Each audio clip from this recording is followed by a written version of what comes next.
And joining me now on the legal ramifications of a conspiracy to take down President Trump is Fox News legal analyst Gregg Jarrett.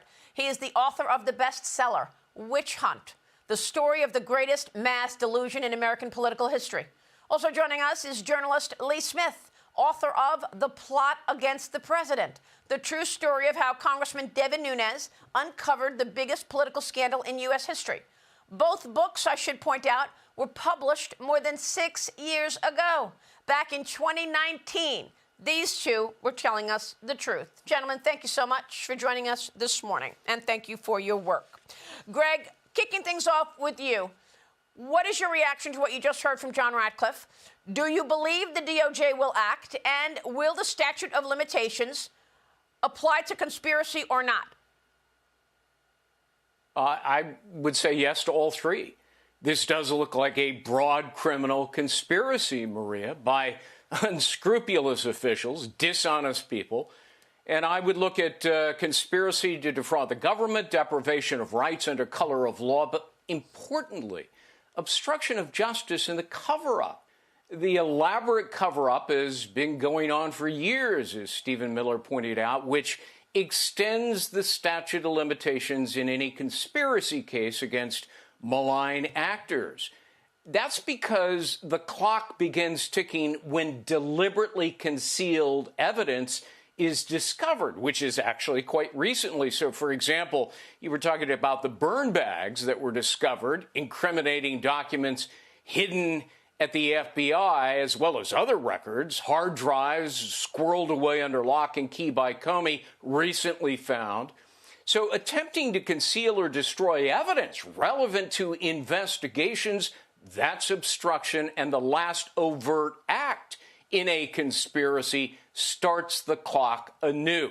So that's the value of bringing a conspiracy case that includes obstruction. When do you expect the DOJ to act then, Greg? I think they still need to accumulate all of the relevant evidence, much of which is probably pretty incriminating. But I wouldn't be worrying about the clock right now. I'd be concerned about gathering all of the credible, reliable evidence to present to a grand jury. Lee Smith, I remember when you were writing this book and you were working with Devin Nunes to do so, and Devin Nunes is the hero in all of this. We know that. He was on my show, on this program, multiple times throughout 2016, 17, 18, telling the truth. I want to thank you and Greg for your truth-telling. There were a few of us, myself, you, Molly Hemingway. What about the media's role? You haven't heard a peep of this on any of the mainstream media, this huge story. Well, I mean, it's hardly surprising, Maria, because the media was the crucial platform. None of this happened without the media.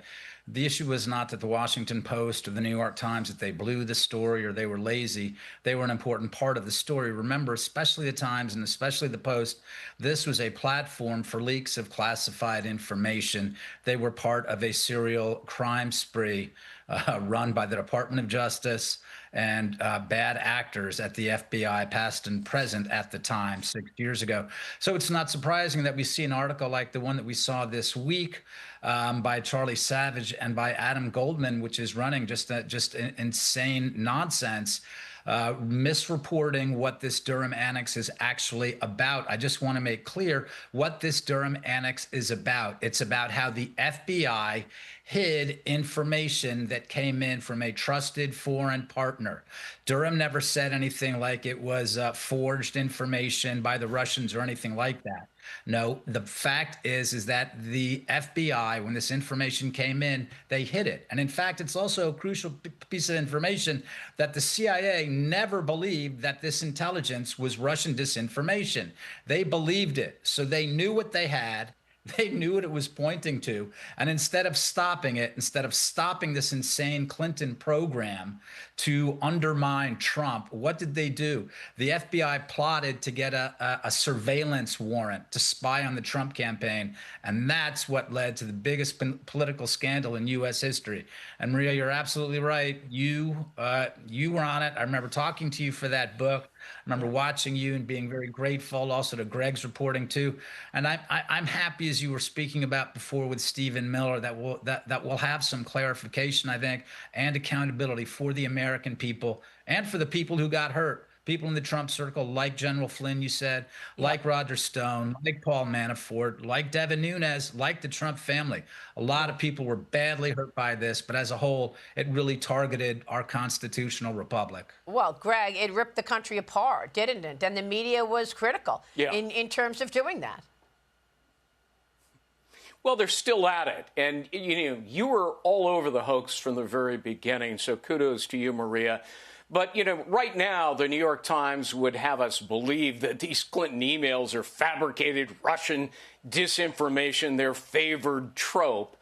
But that's not what the Durham Annex says. As Lee points out, the story omits the critical passage that they may be entirely genuine and minimizes the conclusion that they were probably a composite of very real, authentic emails. And the newspaper also ignores how James Comey testified that he believed the materials were genuine and how top intel officials were equally convinced that Hillary invented the hoax to smear her opponent. This Times story also conspicuously leaves out how Clinton's campaign funded the dossier that was phony and discredited, and that corroborates the legitimacy of these emails. But don't forget, the Times won a Pulitzer Prize for getting the collusion story fundamentally wrong, so they're deeply invested in maintaining the fiction that, everything's Russian disinformation, just like Hunter's laptop. There was never a Trump-Russia collusion conspiracy, but there was a conspiracy to frame Trump for collusion, and the media was in on it. But, you've got to move this forward now, right? And I don't understand why we are not seeing more action right now. Maybe I'm too close to it because I followed this and knew this was a lie from day one, as you did. But shouldn't the DOJ have enough information now? Don't they have enough facts now to move forward and prosecute right now? Inventing a lie is easy, and selling the lie to the public is even easier. But, uncovering the truth, that's hard. Go ahead, Lee, real quick. I think there's plenty of evidence in this newly released document, as well as the Durham report in general, to say how this got buried, to go around and investigate who buried it. It's very clear what happened. Part of the FBI knew what was going down, another part didn't. So someone clearly buried this information. That's trouble right there. All right, we will leave it there. Gentlemen, great to have you this morning. Thanks very much. Fox News legal analyst Gregg Jarrett, journalist and author Lee Smith. Thank you. Hey, it's Will Cain. Click here to subscribe to the Fox News channel on YouTube. It's the best way to get our latest interviews and highlights. And click to subscribe to the Will Cain podcast for full episodes right now.